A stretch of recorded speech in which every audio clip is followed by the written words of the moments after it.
Hello friends, అందరికీ good morning. మీ side వర్షం పడుతుందా? మా సైడ్ అయితే నైట్ నుంచి ఫుల్ వర్షం పడుతుంది. ఇంకా వర్షంలో ఈరోజు మా ఇంట్లో వేడి వేడి ఏంటిదో చూసేద్దాము. ఇదిగో వేడి వేడి అన్నము, జొన్న రొట్టె, అలాగే ఎమ్మి ఎమ్మి గోంగూర పప్పు అన్నమాట. చూడండి, ఇప్పుడే వేసాను గోంగూర పప్పు, పొగలు అనేది వెళ్తున్నాయి.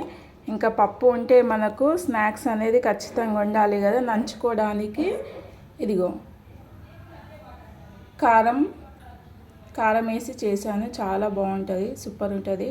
దీంట్లో కొద్దిగా ధనియా పొడి వేసుకోండి, ఇంకా బాగుంటుంది. అలాగే పల్లీ చట్నీ, దోశలు, ఇంకొకటి ఏంటిదంటే బీట్రూట్ జ్యూస్ అన్నమాట. అల్లం బీట్రూట్ జ్యూస్ చేసుకోండి, సూపర్ ఉంటుంది. నోరు ఊరుతుందా? అయితే చేసుకోండి. నా వీడియో కనుక నచ్చితే ప్లీజ్ లైక్ చేయండి, సబ్స్క్రైబ్ చేయండి.